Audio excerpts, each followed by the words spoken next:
بسم اللہ الرحمن الرحیم۔ السلام علیکم۔ کہانی کی دنیا کو سننے والے ہمارے پیارے دوستوں کو کہانی کی دنیا میں خوش آمدید۔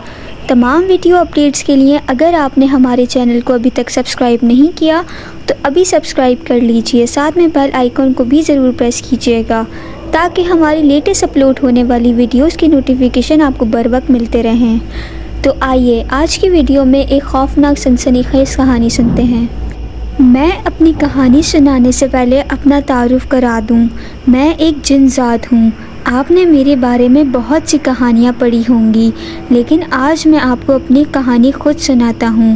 میں ایک گھر کے صحن میں لگے پیپل کا مقیم ہوں، جس کے نیچے وہ اکثر آ کر ناول پڑھتی رہتی ہے۔ اس کا نام تو بلقیس تھا، پر اس کے گھر والے اسے بالی کہہ کر بلاتے تھے۔ وہ بہت خوبصورت اور معصوم تھی۔ اگر آپ یہ سوچ رہے ہیں کہ میں اس پر عاشق ہوں تو ایسی کوئی بات نہیں، بس جب وہ ناول پڑھتی ہے تو میں بھی اوپر پیڑ پر بیٹھا اس کے ناول پڑھتا رہتا ہوں۔ وہ زیادہ تر خوفناک قسم کے ناول پڑھتی رہتی تھی جو مجھے بھی بہت اچھے لگتے تھے، کیونکہ ان کے اکثر ناولوں میں ہیرو بھی یعنی جنزاد ہوتا تھا۔ تو آئیے اب چلتے ہیں کہانی کی طرف۔ دوپہر ہونے والی تھی اور میں بالی کا انتظار کر رہا تھا، لیکن وہ ابھی تک اپنے کمرے سے ہی نہیں نکلی تھی۔ اچانک وہ چیختی ہوئی آواز سے اپنے کمرے سے نکلی، اوئے اماں، میرا نیا ناول نہیں مل رہا، کہیں آپ نے تو نہیں چھپا لیا؟ اماں جو چولہے پر بیٹھی ناشتہ بنا رہی تھی، غصے سے اپنی جوتی اتار کر اس کی طرف پھینکتے ہوئے بولی، منحوس کہیں کی، صبح صبح نہ نماز نہ قرآن، اٹھتے ہی ان منحوس ناولوں کا نام۔ آج تیرے یہ سارے ناول اپنے چولہے میں ڈال دوں گی۔ کیا ہوا؟ کیوں صبح صبح ہماری بیٹی کو ڈانٹ رہی ہو؟ بالی کا ابا بشیر اپنی دھوتی کو چڑھاتا ہوا کمرے سے نکلتے ہوئے بولا اور پیار سے اپنی لاڈلی کو دیکھنے لگا۔ آپ کے اور آپ کی اماں کے اس لاڈ پیار نے اس لڑکی کا کھانا خراب کر دیا ہے۔ یہ میری کوئی بات نہیں سنتی اور نہ ہی کام میں میرا ہاتھ بٹاتی ہے۔ آپ نے جو اسے 10 جماعتیں پڑھائی ہیں، نہ تو اس کا کوئی اور فائدہ ہوا، بس ناولیں ہی پڑھتی رہتی ہے۔ اس کی ماں رضیہ بشیر کو ٹوکتے ہوئے بولی، کام کرتی تو ہوں اماں، آپ تو خواہ مجھے ہی بولتی رہتی ہیں۔ بالی اپنا سر جھکاتے ہوئے بولی، تجھے نہیں تو کیا محلے کی لڑکیوں کو بلا کر بولوں گی؟ میں تو اپنی جوانی میں ایسی نہیں تھی، تم پتہ نہیں کس پر چلی گئی ہو، بدنسلی کہیں کی۔ اس کی اماں دوسرا جوتا اٹھاتے ہوئے بولیں، بدنسلی کس کو بولتی ہو رضیہ؟ اچھی طرح جانتی ہو جوانی میں تم کیا گل کھلاتی تھی۔ اچانک دادی بھی اپنے کمرے سے نکلتے ہوئے بولیں، دادی جان، اماں نے میرا ناول چھپا لیا ہے۔ بالی نے اپنی ماں کی شکایت لگا دی، پگلی تیری ماں نے نہیں، میں نے ہی سنبھال کر رکھا ہے۔ رات جب تو درخت کے نیچے بھول گئی تھی تو میں نے ہی اٹھا کر الماری میں رکھ دیا تھا۔ دادی نے اسے بتایا اور پوچھا کہ وہ خوبصورت جن والی کہانی کی آخری قسط آئی کہ نہیں، اور تم نے مجھے رات سنائی کیوں نہیں؟ یہ سن کر رضیہ اپنا سر پکڑ کر بیٹھ گئی، جسے دیکھ کر بشیر بھی منہ چھپا کر ہنس پڑا۔ یہ لوگ مجھے بہت اچھے لگتے تھے کیونکہ انہوں نے کبھی مجھے پریشان نہیں کیا اور نہ ہی میں کبھی ان کے معاملات میں دخل دیتا تھا۔ ہاں، کبھی کبھی میں بالی کے ناول ضرور چرا لیتا تھا اور پڑھنے کے بعد واپس رکھ دیتا تھا۔ یہ مکان کبھی ہندوؤں کا تھا جنہوں نے مجھے بہت پریشان کیا تھا اور اس پیپل کے درخت کی پوجا کرتے تھے جو مجھے بالکل بھی پسند نہیں تھا۔ یہ طرح طرح کی چیزیں اس درخت پر لٹکاتے تھے جس سے مجھے بہت پریشانی ہوتی۔ ان لوگوں کے انڈیا جانے کے بعد یہ مکان کافی عرصے تک بند رہا، پھر یہ لوگ آ گئے۔ اللہ بھلا کرے اس رضیہ کا، جس نے آتے ہی اس درخت کو ان چیزوں سے پاک کر دیا۔ ان لوگوں میں نوک جھوک ہوتی رہتی تھی، پر میں اچھی طرح جانتا تھا کہ یہ لوگ ایک دوسرے سے بہت محبت کرتے تھے، غریب تھے پر خوش تھے، اور بالی تو ان کی سب سے لاڈلی تھی، خاص کر کے اپنی دادی کی۔ بالی کا ایک چھوٹا بھائی منیر بھی تھا، جس کو یہ پیار سے مونی کہہ کر بلاتے تھے، جو اپنی ماں کا لاڈلا تھا۔ تو چلتے ہیں دوبارہ اسٹوری کی طرف۔ اگر آپ کو ہماری ویڈیوز اچھی لگتی ہیں تو انہیں لائک کرتے ہوئے ہماری حوصلہ افزائی ضرور کیا کیجیے اور سبسکرائب کرنا بالکل نہ بھولیں۔ ایک شام بالی اپنی سہیلی فاخرہ کے گھر آتی ہے تو وہاں اسے فاخرہ کے باپ کے ساتھ ایک عجیب آدمی نظر آیا جس نے ایک بڑی سی پگڑی باندھی ہوئی تھی اور گلے میں بہت ساری مالائیں پہنی ہوئی تھیں۔ وہ تو چارپائی پر بیٹھا تھا مگر فاخرہ کا باپ اور ماں اس کے سامنے زمین پر بیٹھے تھے۔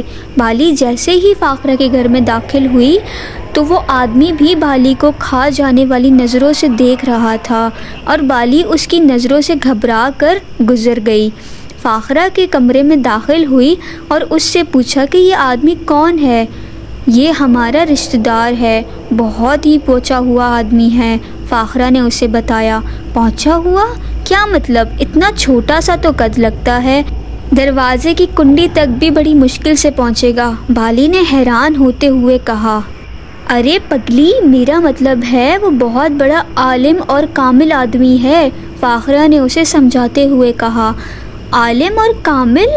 لوگ کسی کی بیٹیوں کو ایسے نہیں گھورتے جیسے یہ مجھے گھور رہا تھا، بالی نے لاپرواہی سے کہا۔ ارے تجھے ہمارے گھر میں پہلی بار دیکھا ہوگا نا، تو تجسس بھری نگاہوں سے دیکھ رہا ہوگا اور تو پاگل ہو گئی ہے۔ ہمارے ابا تو اس کے پیر چھو کر ملتے ہیں اور وہ میرے ابا اور اماں کے سر پر ہاتھ رکھ کر ملتا ہے۔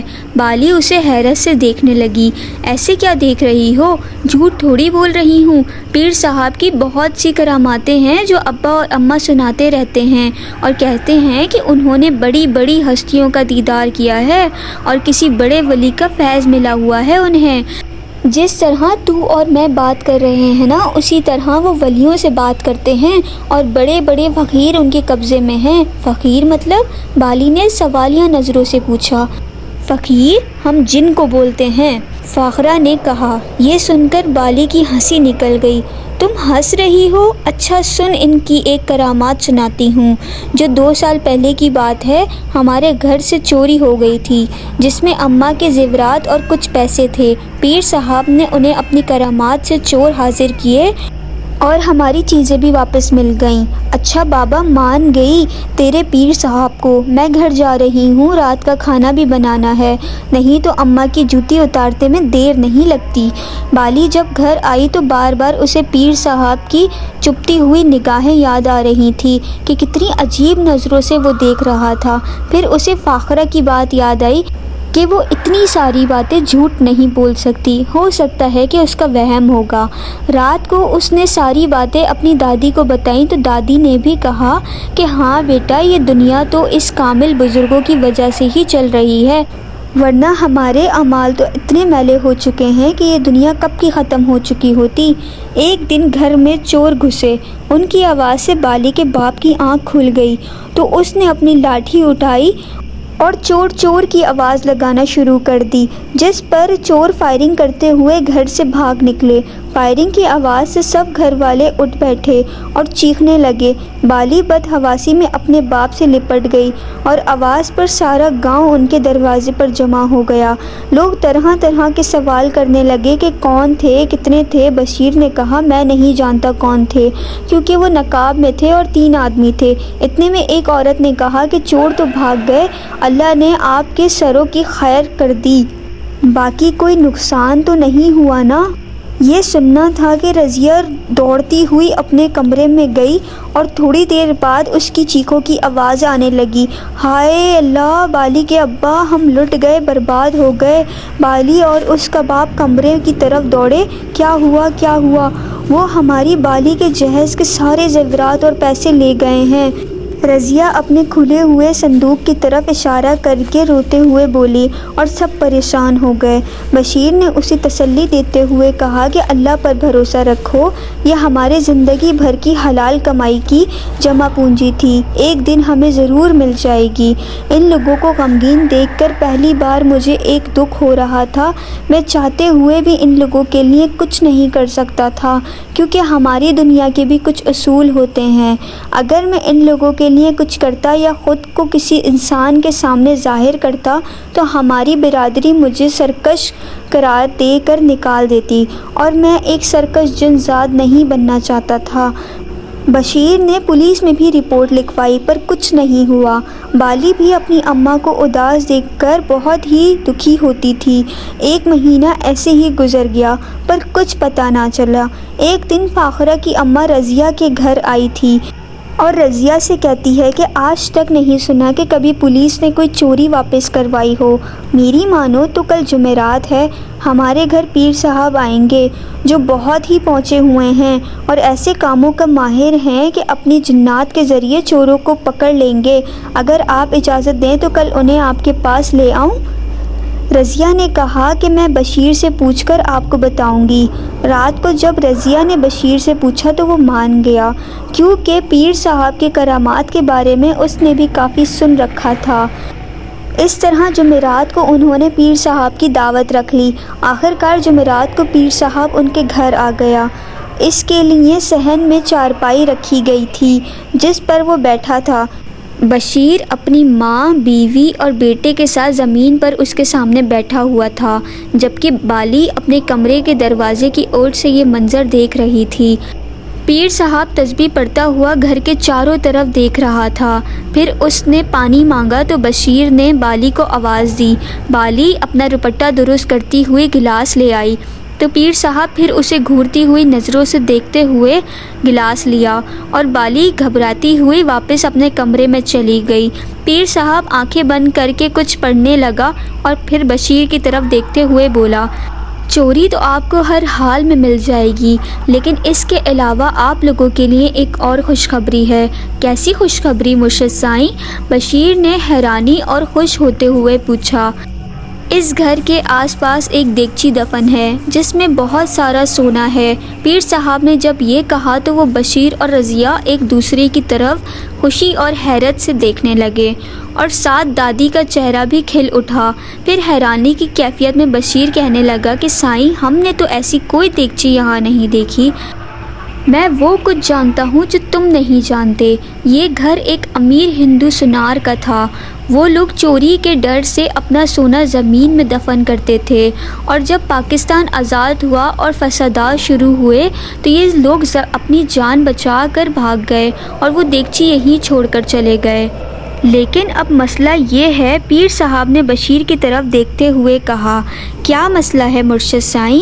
بشیر نے اداس ہوتے ہوئے پوچھا۔ مسئلہ یہ ہے کہ اب سمجھ نہیں آ رہا کہ وہ دیگچی کس طرف دفن ہے۔ اب تم سارے گھر کی کھدائی تو نہیں کر سکتے نا، کیونکہ یہ گھر بھی بہت بڑا ہے۔ پیر صاحب نے اس کی طرف دیکھتے ہوئے کہا۔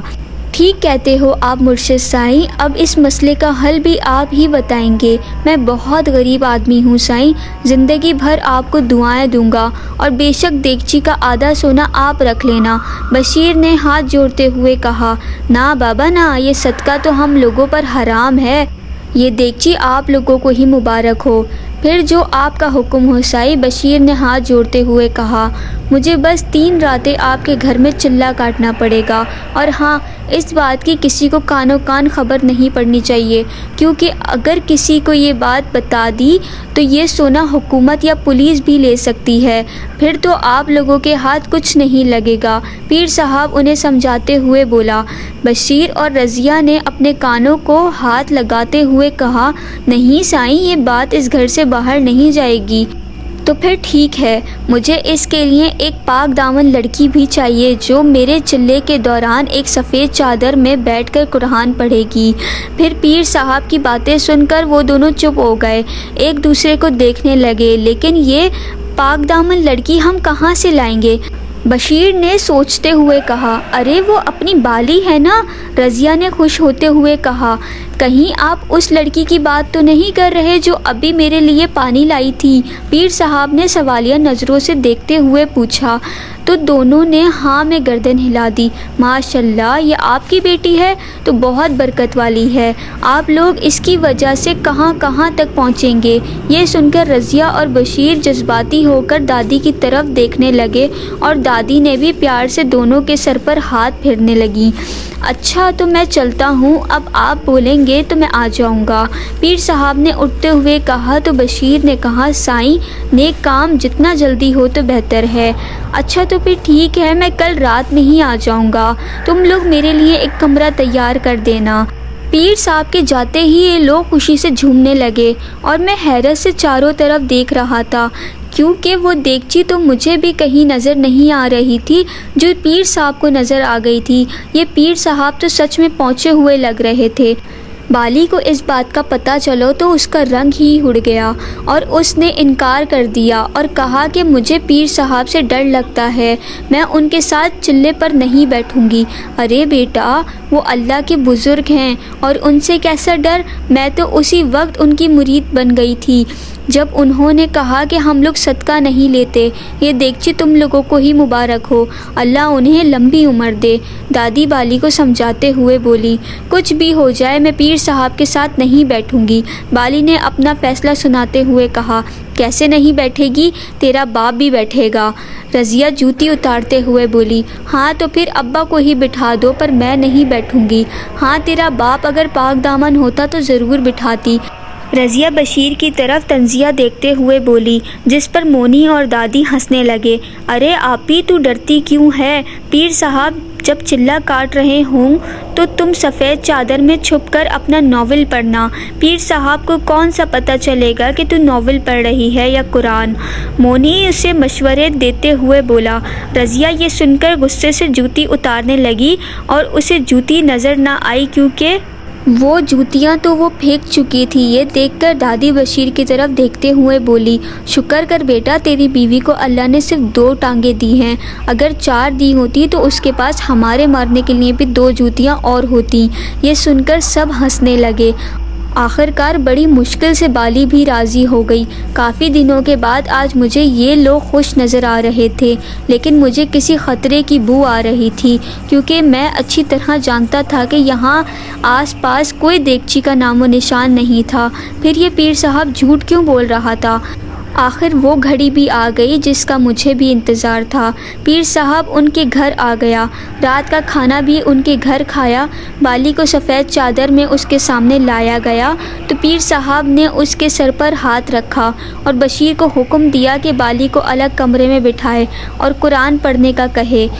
بشیر بالی کو اس کے کمرے میں لے آیا تو بالی نے ڈرتے ہوئے کہا کہ ابا مجھے ڈر لگ رہا ہے۔ ارے ڈر کس بات کا، ہم ساتھ والے کمرے میں ہی تو ہوں گے، بس تو بیٹھ کر قرآن پڑھنا اور مت گھبرا۔ وہ کمرے سے باہر نکل آیا تو پیر صاحب نے کہا، میں ساری رات صحن میں چلہ کاٹوں گا، تب تک بالی کے کمرے میں کوئی نہیں جائے گا، اور آپ کو کسی بھی قسم کی آوازیں آ سکتی ہیں، پر آپ دھیان مت دینا کیونکہ یہ جنات کی آوازیں ہوں گی جو میرا چلہ خراب کرنے کی کوشش کریں گے۔ آپ لوگ بس اپنے کمرے میں جا کر سو جائیں۔ یہ سن کر بشیر چلا گیا۔ پیر صاحب نے اپنی جیب سے کوئی سفید صفوف نکالا اور پانی کے جگ میں ڈال دیا اور بشیر کو آواز دی کہ اور اسے کہا کہ یہ دم کیا ہوا پانی ہے، تم بھی پیو اور بالی کے علاوہ سب کو پلاؤ، اور یاد رکھنا اس بالی کے کمرے میں کوئی نہیں جائے گا۔ بشیر پانی لے گیا اور سب کو پلانے لگا۔ اب میں پیر صاحب کی پوری کہانی کو سمجھ چکا تھا۔ اس پانی میں نشے کی گولیوں کا صفوف تھا۔ وہ یہاں صرف اپنی ہوس پوری کرنے آیا تھا جو اس کی آنکھوں سے جھلک رہی تھی۔ مجھے انسان ذات سے نفرت سی محسوس ہونے لگی جو صرف اپنی ہوس پوری کرنے کے لیے کسی بھی معصوم زندگی سے کھیل لیتے ہیں۔ مجھے بشیر پر بھی بہت غصہ آنے لگا تھا جو دیگچی کے لالچ میں اپنے گھر میں ہونے والی چوری کو بھی بھول چکا تھا اور اپنی معصوم بیٹی کو آگ میں جھونک رہا تھا۔ رات کا سناٹا چھا چکا تھا، سب سو رہے تھے۔ پیر صاحب اٹھے اور بالی کے کمرے میں داخل ہوئے۔ دیکھا تو بالی آنکھیں موندے دیوار کو ٹیک لگائے بیٹھی تھی۔ قرآن اس کی گود میں تھا، شاید وہ تھک چکی تھی۔ اس کے قدموں کی آواز سے اس کی آنکھیں کھلیں۔ پیر صاحب نے کہا، نہیں آنکھیں مت کھولو، میرا چلہ ختم ہونے والا ہے۔ بالی ڈر رہی تھی اور خود ہی خود سمٹتی جا رہی تھی۔ پیر صاحب نے آگے بڑھ کر اس کی گود سے قرآن اٹھا کر الماری میں رکھ دیا اور اس کے سامنے بیٹھ گیا۔ اس کے خوبصورت چہرے کو دیکھنے لگا اور کہا، اپنی آنکھیں مت کھولنا بالی، کیونکہ یہاں جنات آ چکے ہیں جو میرا چلہ خراب کرنے کے لیے تمہیں ڈرانا چاہتے ہیں تاکہ تم اس کمرے سے بھاگ جاؤ۔ تمہیں بس ڈرنا نہیں ہے، اگر تم نے اپنی آنکھیں کھولی تو وہ تمہاری گردن توڑ دیں دیں گے۔ یہ سن کر بالی کی آنکھوں سے آنسو نکلنے لگے۔ بالی کی آنکھوں میں آنسو دیکھ کر پیر صاحب کے چہرے پر شیطانی مسکراہٹ آ گئی۔ پھر وہ اٹھا اور کمرے کی کنڈی چڑھانے لگا اور بالی کے سامنے بیٹھ گیا اور اپنا ہاتھ بالی کے گال پر پھیرنے لگا۔ مجھ سے یہ سب دیکھا نہیں جا رہا تھا۔ میں کمرے سے نکل آیا۔ مجھے سمجھ نہیں آ رہا تھا میں ایسا کیا کروں۔ ایک طرف ہمارے اصول اور ہمیں دی گئی قسم تھی تو دوسری طرف بالی کی زندگی۔ یا اللہ، تو مظلوم انسانوں کی مدد کے لیے کسی نہ کسی کو بھیج دیتا ہے، آج بھی کسی کو بھیج دے میرے مولا۔ اچانک مجھے کمرے سے بالی کی چیخ کی آواز سنائی دی اور نہ چاہتے ہوئے بھی میرے قدم دروازے کی طرف بڑھنے لگے اور میں نے دروازے کی کنڈی زور سے کھٹکھٹا دی۔ پیر صاحب ایک دم چونک اٹھے۔ یہ کون آ گیا اس وقت؟ گھر والے تو صبح تک ہوش میں نہیں آ سکتے تھے، اس نے دل میں سوچا اور دروازہ دوبارہ بجنے لگا۔ بالی بھی آنکھیں بند کیے دل میں خوش ہو رہی تھی کہ شاید اس کی چیخ سے اس کے ابا اٹھ گئے ہیں۔ پھر پیر صاحب نے اٹھ کر دروازہ کھولا۔ جیسے ہی اس کی نظر مجھ پر پڑی تو وہ مجھے دیکھ کر چونک اٹھا کیونکہ میں اب خود ظاہر ہو چکا تھا۔ کون ہو تم اور یہاں کیسے آئے؟ پیر صاحب نے حیرانی سے مجھ سے پوچھا۔ میں ایک جن ذات ہوں، میں نے اسے غصے سے گھورتے ہوئے کہا۔ پاگل سمجھ رکھا ہے مجھے؟ نکل جا یہاں سے، تو جانتا نہیں میں کون ہوں، اور یہ ایک جن ذات انسان کے روپ میں کیسے آ سکتا ہے؟ پیر صاحب نے اب تھوڑا گھبراتے ہوئے کہا۔ کیوں نہیں آ سکتا؟ اگر تو شیطان کے روپ میں آ سکتا ہے تو میں انسان کے روپ میں نہیں آ سکتا؟ میرا یہ جواب سن کر وہ تھر تھر کانپنے لگا اور باہر دروازے کی طرف دوڑ لگا دی، لیکن میں نے دروازے کو غائب کر دیا۔ وہ دیوار پر ہاتھ مارنے لگا اور پھر مڑ کر میری طرف دیکھنے لگا اور ہاتھ جوڑتے ہوئے بولا، فقیر سائیں مجھے معاف کر دو، میں دوبارہ اس گھر میں قدم بھی نہیں رکھوں گا اور ان کی چوری بھی ان کو واپس کر دوں گا۔ میں نے اپنی آنکھ کے اشارے سے اسے فضا میں بلند کیا۔ وہ ہاتھ اور ٹانگیں ہلا ہلا کر چیخ رہا تھا، اس کی دھوتی بھی اتر چکی تھی۔ سائیں مجھے معاف کر دو، سائیں مجھے معاف کر دو۔ میں نے اسے گھر سے باہر کچرے میں پھینک دیا۔ اچانک مجھے اپنے پیچھے قدموں کی آواز سنائی دی اور پھر وہ ہو گیا جو نہیں ہونا چاہیے تھا، کیونکہ جب میں نے پیچھے مڑ کر دیکھا تو میرے پیچھے بالی کھڑی تھی۔ وہ ایسے حیرت سے بت بنی مجھے دیکھ رہی تھی جو اگر ذرا سی بھی ہلی تو وہ ٹوٹ جائے گی، اور مجھے ایسا لگ رہا تھا جیسے وہ برسوں سے میرا ہی انتظار کر رہی تھی۔ بالی کو اپنے قریب پا کر میں نے بھی فوراً راہ فرار اختیار کر لی، کیونکہ اس سے نظریں ملنے کے بعد مجھے بھی کچھ عجیب سا محسوس ہو رہا تھا، اور ایسا پہلی بار محسوس ہوا تھا۔ شاید یہ احساس اس قسم توڑنے کی وجہ سے ہو رہا تھا۔ انسان اور شیطان دونوں ہی سے ہم اللہ کی پناہ مانگتے ہیں۔ ہماری دنیا میں شیطان سے زیادہ خطرناک انسان کو سمجھا جاتا ہے۔ بچپن ہی سے ہمیں انسانوں سے دور رہنے کی تاکید کی جاتی ہے اور ان سے دور رہنے کی قسم لی جاتی ہے۔ اس کے باوجود اکثر جنات اس قسم کی پرواہ نہیں کرتے اور آدم زادیوں کے حسن سے اسیر ہو کر قسم توڑ دیتے ہیں اور ہمارے قبیلے سے الگ ہو جاتے ہیں۔ پھر وہ نہ ہمیں دیکھ سکتے ہیں اور نہ ہم ان کو نظر آ سکتے ہیں۔ بالی مجھے غائب پا کر حیرت سے چاروں طرف دیکھنے لگی۔ پھر وہ ڈرتی ہوئی دادی کے کمرے میں آئی اور ان سے لپٹ کر سو گئی۔ بہت تھکی ہوئی تھی، اس لیے جلدی اس کی آنکھ لگ گئی۔ مجھے بھی کچھ گھبراہٹ ہو رہی تھی، اس لیے گھر سے نکل کر باہر گنے کے کھیتوں کی طرف آ گیا۔ میں میٹھے کا بہت شوقین ہوں، اس لیے اکثر رات کو یہاں آتا ہوں۔ پیر صاحب بھاگ چکا تھا اور اس کی دھوتی بجلی کے تاروں میں پھنسی ہوئی تھی۔ میں یہ سوچتا ہوا جا رہا تھا کہ شاید آج میں نے کچھ غلط کیا ہے، اور یہ خیال مجھے بار بار پریشان کر رہا تھا۔ اچانک مجھے کھیتوں میں کچھ عجیب آوازیں آنا شروع ہو گئیں۔ ایسے لگ رہا تھا جیسے کوئی خونخوار جانور ہڈیاں چبا رہا ہو۔ میں اس کے قریب گیا تو دیکھا وہ کوئی نوجوان تھا اور اپنی تیز آنکھوں سے میری طرف دیکھ رہا تھا۔ میں بہت حیران ہوا کہ یہ مجھے کس طرح دیکھ سکتا ہے۔ کیا تم مجھے دیکھ سکتے ہو؟ میں نے اسے آواز دی۔ ہاں، تم رجم الرجال ہو۔ اس نے میرا نام لیا اور کچھ ہڈیاں میری طرف بڑھاتے ہوئے کہا، کھاؤ گے؟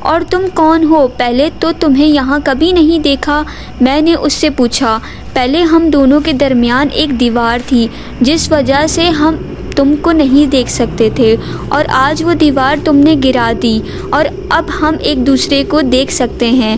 میں اس کا یہ جواب سن کر ایک لمحے کو سکتے میں آ گیا، پھر خود کو سنبھالتے ہوئے غصے سے پوچھا، کیا مطلب ہے تمہارا؟ کھل کر بات کرو۔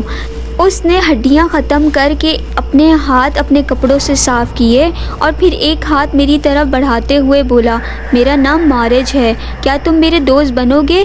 مجھے اس کے منہ سے ناگوار سی بو آ رہی تھی، اس لیے میں نے اس سے کہا، پہلے جا کر اپنا منہ دھو پھر بات کرنا۔ یہ کہہ کر میں واپس جانے لگا اور میں جان چکا تھا کہ یہ بھی کوئی جن ذات تھا۔ ارے رکو تو صحیح یار، اس نے میرے پیچھے آواز دی اور بھاگتا ہوا نہر کی طرف گیا، اور جب واپس آیا تو وہ ایک عمدہ اور خوبصورت لباس میں تھا اور خوشبو آ رہی تھی۔ وہ دوڑتا ہوا میرے سامنے کھڑا ہوا اور اسٹائل مارتے ہوئے بولا، اب کیسا لگ رہا ہوں میں؟ میں کچھ گھبرایا ہوا تھا کیونکہ حالات بتا رہے تھے مجھے میرے قبیلے سے الگ کر دیا گیا ہے، تب ہی یہ شریر جن ذات مجھ سے بات کر سکتا تھا، ورنہ آج سے پہلے کسی کی ہمت نہیں تھی کہ مجھ سے میری طرف مرضی کے بغیر بات کر سکتا ہو۔ ایسا کیا ہوا تمہارے ساتھ کہ تم نے وہ قسم توڑ دی؟ مارج نے رستے میں مجھ سے پوچھا۔ میں نے کسی کو کوئی نقصان نہیں پہنچایا تھا، بس ایک شیطان صفت آدم ذات سے ایک معصوم لڑکی کی عزت بچائی تھی۔ اتنا کہہ کر میں اپنے گھر میں داخل ہوا تو وہ باہر ہی کھڑا رہا۔ میں نے پوچھا، کیا ہوا؟ تم نے اندر آنے کا کہا ہی نہیں؟ اس نے گردن جھکا کر کہا، زیادہ شریف بننے کی ضرورت نہیں، اچھی طرح جانتا ہوں کہ تم ایک شریر جن ذات ہو۔ میں نے اس پر طنز کیا اور وہ ہنستا ہوا میرے پیچھے آ گیا۔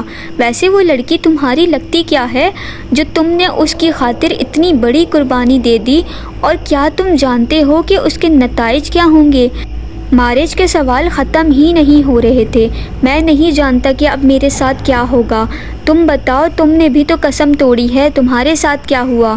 میں نے اس کے سوال کا جواب دینے کے بجائے الٹا اس سے سوال پوچھا تو وہ تھوڑا افسردہ ہوا اور پھر بولا، میں بھی ایک مسلمان جن ہوں اور اپنی قسم پر پابند تھا اور کبھی بھی انسانوں کے معاملات میں دخل نہیں دیتا تھا۔ پھر اچانک ایک آدم زادی پر میری نظر پڑی، وہ بہت خوبصورت تھی، اس کے حسن نے میرے ہوش و حواس اڑا دیے تھے۔ اس سے عشق کر بیٹھا ہوں۔ میں نے اسے حاصل کرنے کا فیصلہ کیا اور قسم توڑ دی۔ میں ہمیشہ اس کے پاس جاتا تھا، جسے اس کے گھر والوں نے بھی مجھے محسوس کیا۔ پھر ایک دن اس کے باپ نے ایک جادوگر سے رابطہ کیا۔ میں نہیں جانتا تھا کہ وہ قسم توڑنے کی وجہ سے اب مجھ پہ بھی عامل یا جادوگر مجھے اپنے بس میں کر سکتا ہے۔ اس جادوگر نے بھی مجھے اپنے بس میں کرنے کی کوشش کی اور مجھے جلانا چاہا۔ بڑی مشکل سے میں وہاں سے جان بچا کر بھاگ نکلا۔ مارج کی باتیں سن کر میرے بھی رونگٹے کھڑے ہو گئے۔ کیا مجھے بھی اب کوئی جادوگر یا عامل اپنے بس میں کر سکتا ہے اور مجھ سے جائز اور ناجائز کام کروا سکتا ہے؟ لیکن پھر بھی مجھے اپنے خدا پر بھروسہ تھا، کیونکہ میں نے کوئی غلط کام نہیں کیا تھا۔ اب تمہارا کیا ارادہ ہے؟ میں نے مارج سے پوچھا۔ میں اس جادوگر کا مقابلہ کروں گا، اس نے سینہ تان کر کہا تو میری بھی ہنسی چھوٹ گئی۔ فجر کی اذانیں شروع ہو گئی تھیں، پر رضیہ ابھی تک نہیں اٹھی تھی، شاید نشے کی گولیوں کا اثر تھا۔ تقریباً 12 بجے ان کا دروازہ زور زور سے بجنے لگا تو بشیر کی آنکھ کھلی اور اس نے رضیہ کو بھی اٹھایا۔ باہر آ کر کنڈی کھولی تو فاخرہ اپنی ماں اور باپ کے ساتھ دروازے پر کھڑی تھی۔ فاخرہ کا باپ اندر آتے ہی بشیر سے لپٹ گیا، مبارک ہو بھائی، بہت مبارک ہو۔ فاخرہ کی ماں بھی رضیہ سے لپٹ گئی۔ دیکھا بہن، ہم نے کہا تھا نا کہ پولیس بھی کچھ نہیں کر سکتی، ہمارے پیر صاحب اتنے پہنچے ہوئے ہیں کہ ہر مسئلہ کا حل نکال لیتے ہیں۔ ارے کیا ہوا ہے، مجھے بھی تو بتاؤ۔ دادی بھی کمرے سے حیرت سے نکلتے ہوئے پوچھنے لگی۔ ارے چاچی، آپ کے گھر سے جو چوری ہوئی تھی وہ واپس مل گئی ہے، فاخرہ کی امی فاخرہ سے سامان لے کر رضیہ کو دیتے ہوئے بولی۔ لیکن یہ سامان آپ لوگوں کے پاس کیسے آیا؟ بشیر نے حیرانی سے ان سے پوچھا۔ بھائی صاحب، آج صبح پیر صاحب کی طرف سے ایک آدمی آیا تھا، یہ سامان بھی دیا، آپ لوگوں کو دینے کے لیے کہا۔ اور کہا کہ رات کو چلے کے دوران ایک خطرناک جن نے ان پر حملہ کر دیا تھا، لیکن ہمارے پیر صاحب نے بھی اس جن کی ایسی درگت بنائی کہ انہیں چوروں کو حاضر کرنا پڑا اور سامان واپس لے لیا، لیکن بیچارے پیر صاحب خود بہت زخمی ہوئے تھے، اس وجہ سے وہ خود نہ آ سکے۔ یہ سن کر مارج حیرت سے میری طرف دیکھنے لگا اور شاید وہ سوچ رہا تھا کہ پیر صاحب نے میری درگت کیسے بنائی ہوگی۔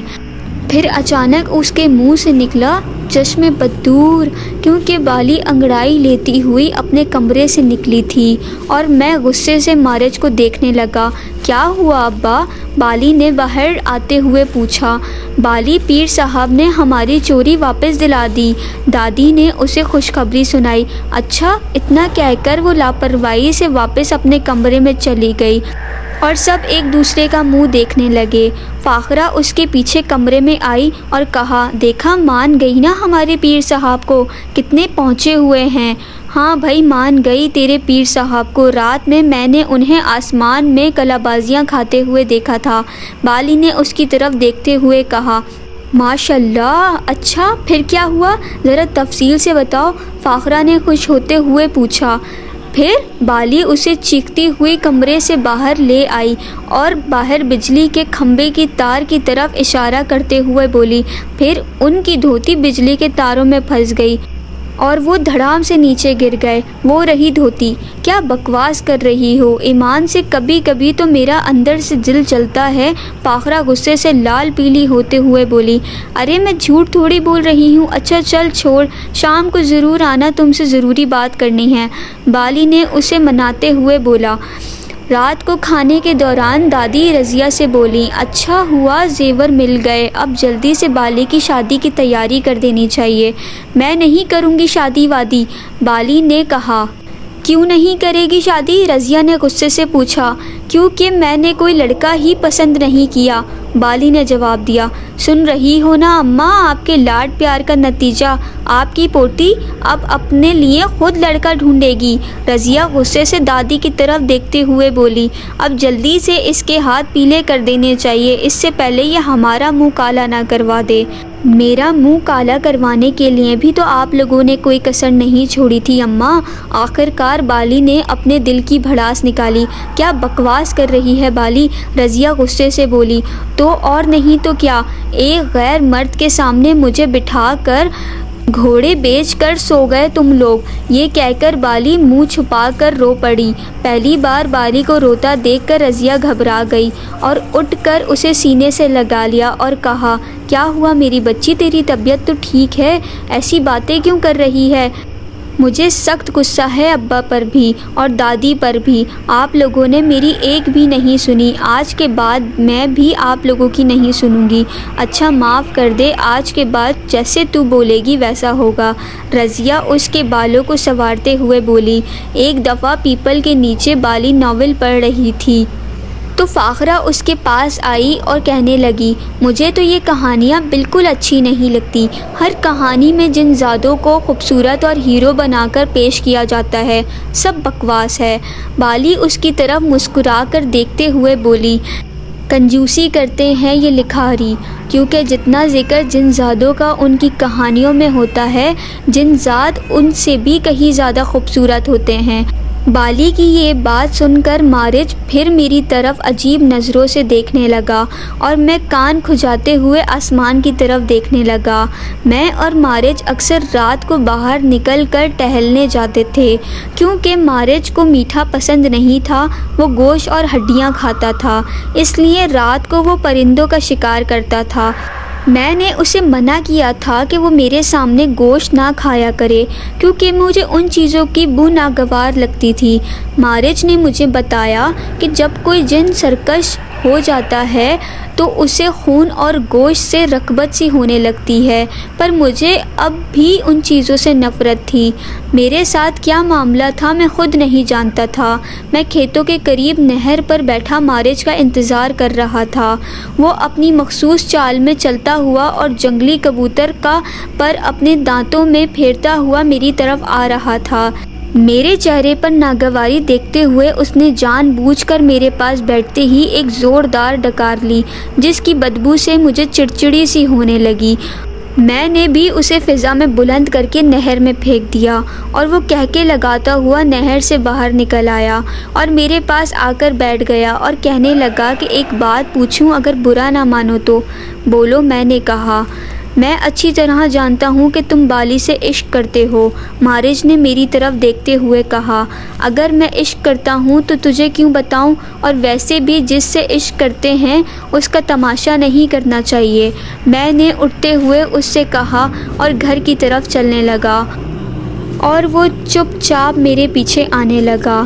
چپ کیوں ہو؟ کیا سوچ رہے ہو؟ میں نے مارج کی طرف دیکھتے ہوئے پوچھا۔ سوچ رہا ہوں کیا ہمارے لیے عشق کرنا گناہ ہے؟ مارج نے مجھ سے پوچھا۔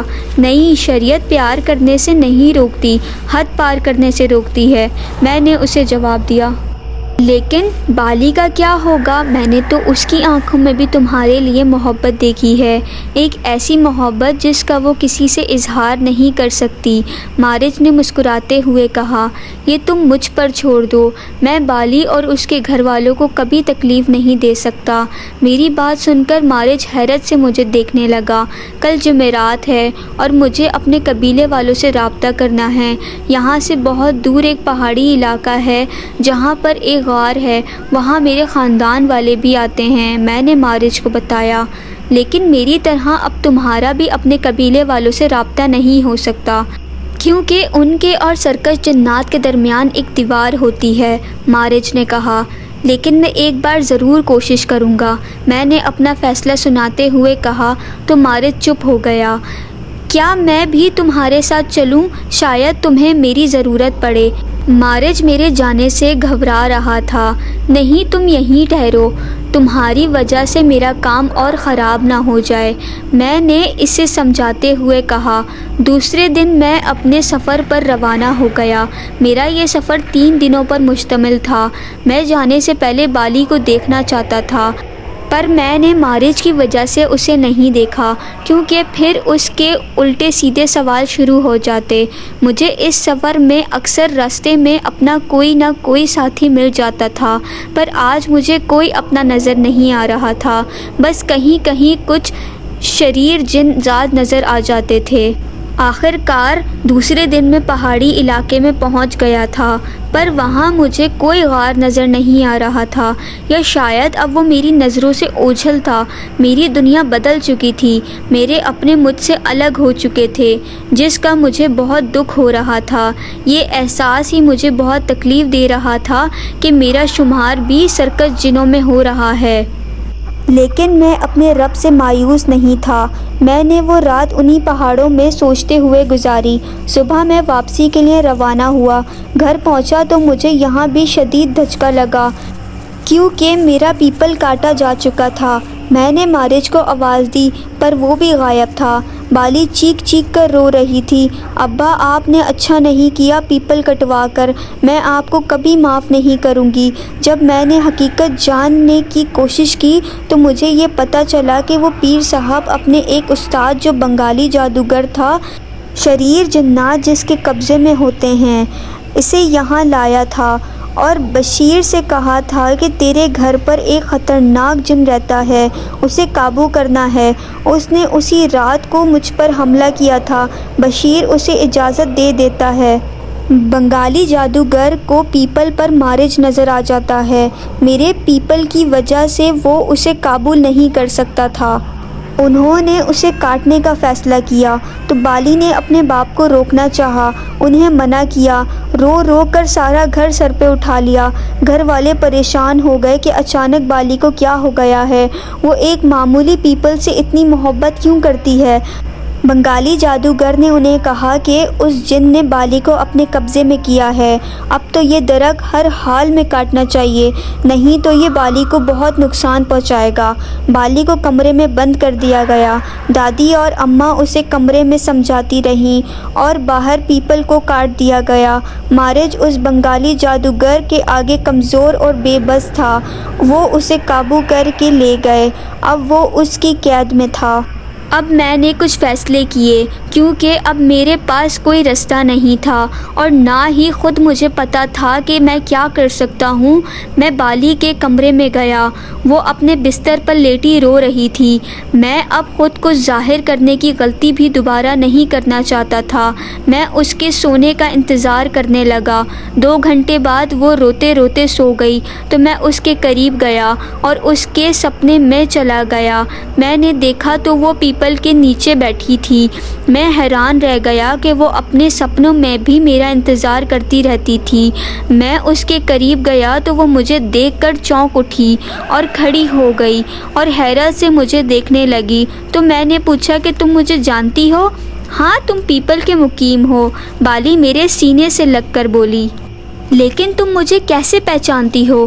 میں نے اس کے بالوں میں انگلیاں پھیرتے ہوئے اس سے پوچھا۔ میں نے ہمیشہ تمہیں اس پیپل کے نیچے محسوس کیا ہے۔ میں نے تمہاری خوشبو کو محسوس کیا ہے اور اس رات جب تم مجھے بچانے آئے تھے تو میں نے تمہیں دیکھا تھا اور اب مجھے یقین ہے کہ تم بھی مجھ سے محبت کرتے ہو۔ بالی نے میری طرف دیکھتے ہوئے کہا، ہاں میں تم سے محبت کرتا ہوں، لیکن اب میں یہ گھر چھوڑ کر جا رہا ہوں کیونکہ میں تو ایک جن ذات ہوں۔ میں نے اسے خود سے الگ کرتے ہوئے کہا، اگر تم مجھ سے محبت کرتے ہو تو مجھے چھوڑ کر کیوں جا رہے ہو؟ اب میں تمہارے بغیر نہیں جی سکتی۔ بالی مجھ سے روتے ہوئے التجا کرنے لگی، تمہیں میرے بغیر جینا ہوگا اور ضروری تو نہیں زندگی میں وہی کچھ ملے جو ہم چاہتے ہیں۔ چاہ سے بڑھ کر اگر ایک شے ہوتی ہے تو وہ مقدر، جو بدل نہیں سکتا لیکن ہمیں بدل دیتا ہے، اور تمہیں بھی بدلنا ہوگا۔ وہ حیرت سے میری طرف دیکھنے لگتی ہے۔ میں نے اپنا ہاتھ اس کی آنکھوں پر رکھ دیا اور اپنی ہر یاد کو اس کے ذہن سے مٹا دیا تاکہ وہ مجھے بھول جائے۔ پھر میں ہمیشہ کے لیے اس کے سپنوں اور اس کے گھر سے نکل آیا۔ اس گھر کو اور بالی کو آخری بار دیکھتے ہوئے میرے پاس دل کی کیفیت بیان کرنے کے لیے الفاظ نہیں ہیں۔ اب میں بنگالی جادوگر کے آستانے کی طرف جانے لگا جہاں میری جگہ مارج قید تھا۔ آستانے کے دروازے پر رک کر میں نے اللہ سے اپنے گناہوں کی معافی مانگی جو مجھ سے جانے انجانے میں ہوئے ہوں، کیونکہ میں نہیں جانتا تھا کہ اندر میرے ساتھ کیا سلوک ہوگا۔ میں اندر داخل ہوا تو وہاں پر کچھ سرکش جنات مجھے حیرت اور گھبراہٹ سے دیکھنے لگے، لیکن کوئی آدم ذات مجھے نہیں دیکھ سکتا تھا۔ آگے بڑھتے بڑھتے میں ایک دم ٹھٹک کر رہ گیا کیونکہ میرے سامنے ایک جن میرا راستہ روکے کھڑا تھا۔ میں ابھی سوچ ہی رہا تھا کہ وہ کون ہے، وہ خود ہی بولا، چلا جا یہاں سے اور آئندہ کبھی ادھر آنے کی کوشش نہ کرنا۔ کون ہے تو؟ میں نے پوچھا۔ میرا نام التش ہے، میں ایک عفاریت سے ہوں، اس نے کہا۔ عفریت جنات کی ہی ایک قسم ہے جنہیں دیو بھی کہتے ہیں، اور یہ لوگ بڑے ہی سرکش، زوردار اور لڑاکا ہوتے ہیں، اور میں یہ جاننے کے باوجود کہ وہ عفریت ہے میں اس سے نہیں ڈرا اور کڑک کر بولا، تو مجھے روکنے والا کون ہوتا ہے اور یہ حق تجھے کس نے دیا؟ اس آستانے کے مالک نے، میں یہاں کا محافظ ہوں، التش نے کہا۔ مگر تو قوم جنات سے ہو کر ایک آدم ذات کی خدمت پر موجود ہے کیونکہ اس نے تجھے اپنے بس میں کر کے اپنا غلام بنا دیا ہے۔ خدا کے احکامات سے منہ موڑنے کی یہ سزا تمہارے لیے کافی ہے۔ میں اسے نظر انداز کر کے آگے بڑھا اور وہ حیرت سے مجھے دیکھتا رہ گیا۔ میں ایک ہال میں داخل ہوا، دیکھا تو بنگالی جادوگر اور پیر صاحب اپنے مریدوں اور خادموں کے ساتھ بیٹھے ہوئے تھے اور کچھ جنات بھی کھڑے تھے جو مجھے دیکھ کر آپس میں باتیں کرنے لگے۔ ان کا شور سن کر بنگالی جادوگر بولا، کیا بات ہے، کیوں شور کر رہے ہو؟ کوئی جن زاد آیا ہے یہاں، التش نے بنگالی جادوگر کو بتایا۔ کہاں ہے؟ بنگالی جادوگر نے چاروں طرف دیکھتے ہوئے اس سے پوچھا۔ وہ آپ کے سامنے ہی دروازے پر کھڑا ہے، التش نے ڈرتے ہوئے اسے بتایا، کیونکہ میں اسے غصے میں دیکھ رہا تھا لیکن وہ مجھے نظر کیوں نہیں آ رہا۔ تم لوگ جلدی اسے قابو کرو، جادوگر نے اپنے جنوں کو حکم دیا۔ وہ مسلسل کچھ پڑھ کر میری طرف پھونک رہا تھا لیکن میں پھر بھی اسے نظر نہیں آ رہا تھا۔ ہم اسے قابو نہیں کر سکتے کیونکہ وہ بہت طاقتور ہے، التش نے میری طرف دیکھتے ہوئے اسے بتایا۔ طاقتور ہے؟ کیا مطلب؟ کون ہے یہ؟ اپنے جنوں کو بے بس دیکھ کر یہ بنگالی جادوگر بھی گھبرانے لگا تھا۔ اسے خدا کا خاص فیض حاصل ہے اور جب تک یہ خود نہ چاہے کوئی آدمزاد اسے نہیں دیکھ سکتا۔ التش نے اسے بتایا۔ تو پھر اس سے پوچھو یہ یہاں کیوں آیا ہے اور کیا چاہتا ہے؟ جادوگر نے اپنے جن سے کہا۔ وہ مارج کو لینے آیا ہے، التش نے اسے بتایا۔ حضور، مجھے لگتا ہے یہ وہی جن ہے جس نے مجھ پر بشیر کے گھر پر حملہ کیا تھا، آپ اسے فوراً جلا دیجئے۔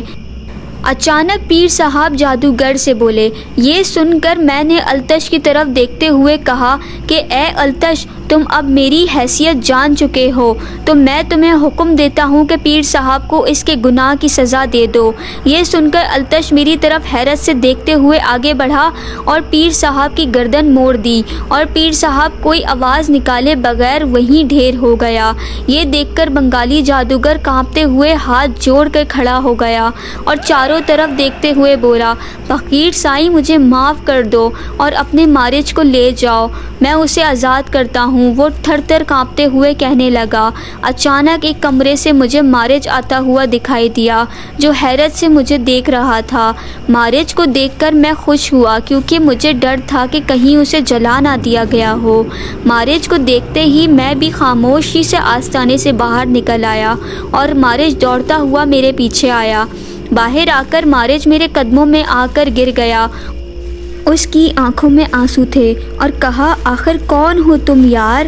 قسم توڑنے کے باوجود کیوں تمہارے آگے بڑے بڑے جادوگر بھی بے بس ہو جاتے ہیں؟ مجھے تم اللہ کے کوئی ولی معلوم ہوتے ہو۔ پہلی بار اس کی آنکھوں میں آنسو دیکھ کر میری ہنسی نکل گئی اور میں نے اسے چھیڑتے ہوئے کہا، بند کر یہ ڈرامہ، اور تو صرف ہنستے ہوئے ہی اچھا لگتا ہے۔ اب چل یہاں سے، کہیں یہ جادوگر تجھے دوبارہ اٹھا کر نہ لے جائیں۔ وہ اٹھا اور میرے ساتھ چلنے لگا۔ اب ہم کہاں جائیں گے؟ مارج نے مجھ سے پوچھا۔ سندھ میں اللہ کے ایک بہت بڑے ولی کا مزار ہے، وہاں اللہ کے نیک بزرگوں کے ساتھ ساتھ میرے قبیلے کے جنات بھی آتے ہیں۔ وہاں بھی اگر میں اپنے قبیلے سے نہ مل سکا تو خود کو کسی اللہ والے بزرگ کے حوالے کر دوں گا۔ اگر تم چاہو میرے ساتھ چل سکتے ہو۔ اور مارج میرے ساتھ چلنے پر راضی ہو گیا اور ہم روڑی شہر میں اروڑ کے پہاڑ پر پہنچے جہاں مزار تھا۔ میں مزار کی طرف بڑھنے لگا پر مارج رک گیا اور چاروں طرف دیکھنے لگا۔ کیا ہوا، رک کیوں گئے؟ میں نے مارج سے پوچھا۔ یہاں پر تو صرف پہاڑیاں ہیں اور مزار کہاں ہے؟ مارج نے مجھ سے پوچھا۔ ابے اندھے، یہ سامنے تو ہے، اتنا بڑا مزار، میں نے اسے ٹوکتے ہوئے کہا۔ پر مجھے تو یہاں کوئی مزار نہیں نظر آ رہا، مارج نے حیرانی سے میری طرف دیکھتے ہوئے کہا۔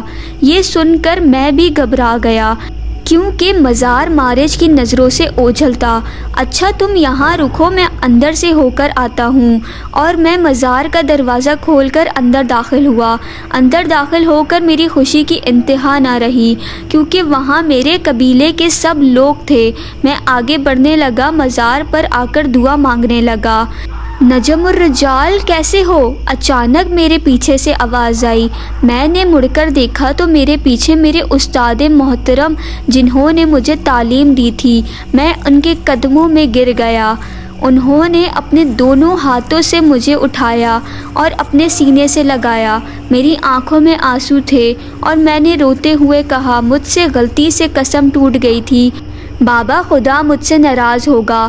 وہ میری طرف دیکھ کر مسکرائے اور اپنے ساتھ بیٹھنے کو کہا۔ پھر بولے، تم نے کوئی سرکشی نہیں کی تھی بیٹا، تم نے جو کچھ کیا اپنے خدا کی مرضی سے کیا۔ میں سمجھا نہیں بابا، میں نے حیرانی سے ان کے چہرے کی طرف دیکھتے ہوئے پوچھا تو وہ بولے، تمہیں یاد ہے کمرے کی کنڈی کھڑکانے سے پہلے تم نے ایک دعا مانگی تھی کہ اے اللہ، تو اپنے مظلوم بندوں کی مدد کے لیے کسی نہ کسی کو بھیج دیتا ہے، آج بھی کسی کو بھیج۔ بس خدا نے تیری وہ دعا اسی وقت قبول کر لی اور تجھے ہی اس لڑکی کی مدد کے لیے بھیج دیا تھا۔ اس کے بعد تم نے جو بھی قدم اٹھایا اس میں خدا کی مرضی اور رضا شامل تھی۔ میں حیرت سے انہیں دیکھنے لگا اور پھر پوچھا، یہ شریر جنات مجھے کیوں نظر آ رہے ہیں، اور وہ پہاڑوں پر غار بھی مجھے نظر نہیں آیا، یہ سب کیا تھا؟ یہ ضرور تمہارے لیے رب کی طرف سے آزمائش ہوگی جس میں تم پورے اترے ہو، جس کا ثبوت یہ ہے کہ تم یہاں ہو اور ہمیں دیکھ سکتے ہو۔ یہ سن کر میں سجدے میں گر گیا اور اپنے رب کا شکر ادا کیا۔ یہ خوشخبری مارج کو سنانے کے لیے میں مزار سے باہر آیا، پر مارج مجھے کہیں نظر نہیں آ رہا تھا۔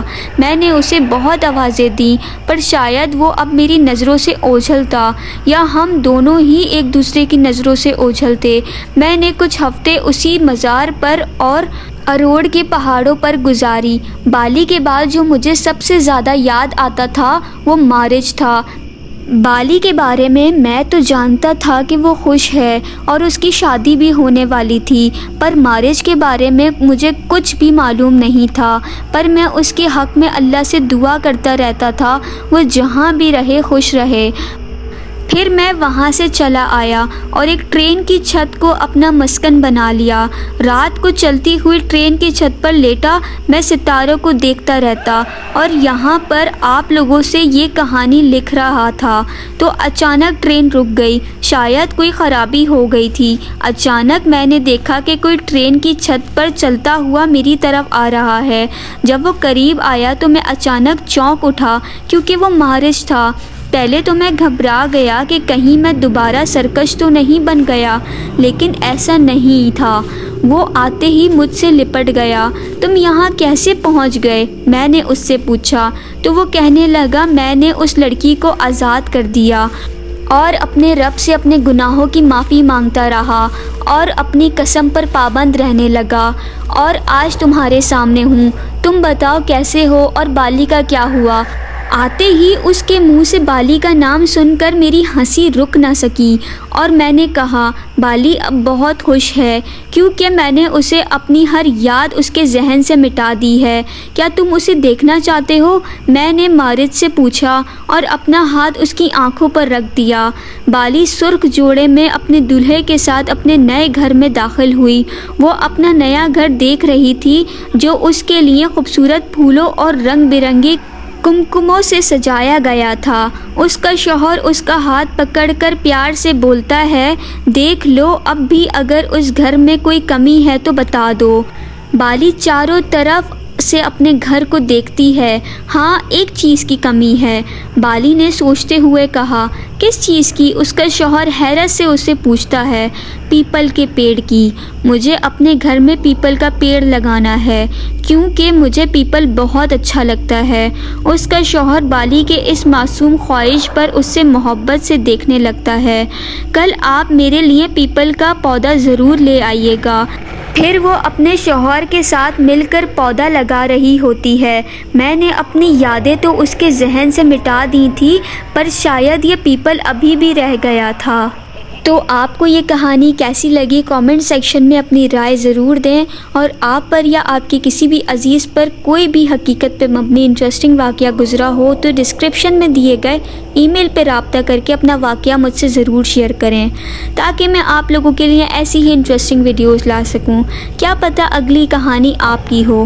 تو پھر ملاقات ہوتی ہے ایک نئی کہانی میں، تب تک کے لیے اپنا اور اپنے عزیزوں کا بہت سارا خیال رکھیں۔ فی امان اللہ۔ اللہ حافظ۔